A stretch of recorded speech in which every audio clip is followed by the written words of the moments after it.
Hi pension subscribers, and welcome back to the channel. Please always remember to like, share and subscribe to the channel to let us know that you're enjoying our content. Only around 15% of our watchers are actually subscribed to the channel, so please hit the big red button. Okay guys, today we're going to be talking about why clients are so tight or stingy with their second CETV fees.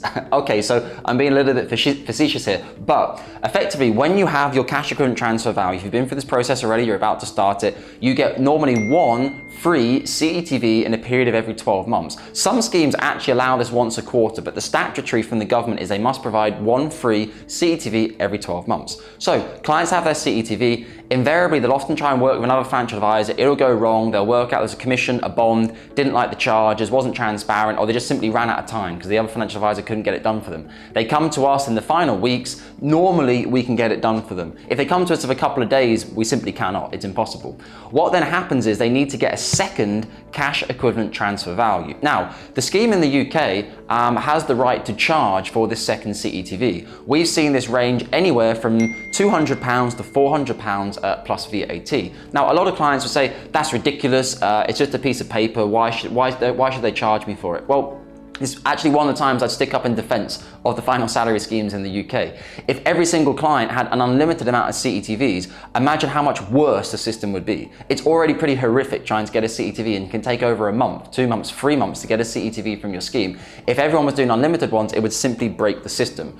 So from that perspective, I do stand by the final salary schemes and I understand why they have to charge a fee. And actually the £200 to £400 they charge probably actually doesn't cover the cost of using the actuary who does the calculations. Actuaries are not staff on pennies. They're pretty expensive people inside the organization, and on an hourly rate, they probably are very expensive for the company to use. So my strategy with clients though is when they've missed their first CETV, obtaining their next CETV, we say, right, so now I need to get another one. They say, oh, well, maybe I'll wait a year.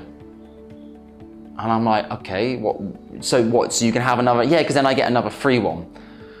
And I'm like, yeah, but your pension scheme's worth £500,000 or £1 million. Obviously in 2022, we had increasing interest rates, so obviously decreasing CETVs. So it's like, you do understand if you don't want to pay £300 and wait a year's time, you're likely to see a significant drop, like tens of thousands of pounds or hundreds of thousands of pounds in your CETV value. I'm not sure that's a good cost benefit against paying that extra £300 now for a CETV. Clients often go quiet though. They don't respond to the emails. And in their heads, psychologically, they're just like, oh, but I'll wait for the next free one. I'll wait for the next free one. Everyone likes something free in life. But when it comes to your finances, you need to start thinking free. You need to start thinking what's smart. How can I best use my money? So for example, I had a client last week, his CETV actually came back towards the end, November 2022. He wasn't happy with the drop he'd seen in his CETV value. His previous one was December 2021.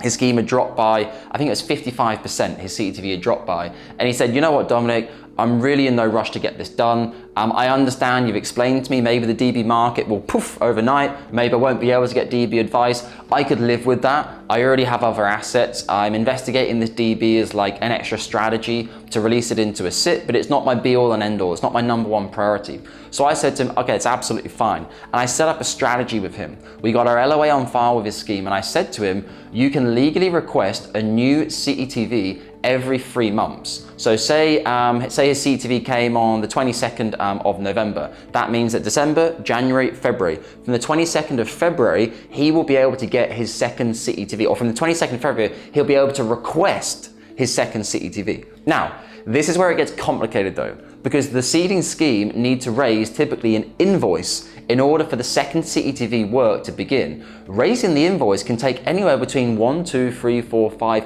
We've seen it take 6 weeks for a scheme to raise an A4 piece of paper saying, can you please pay us £250 plus VAT? Bonkers, absolutely mad.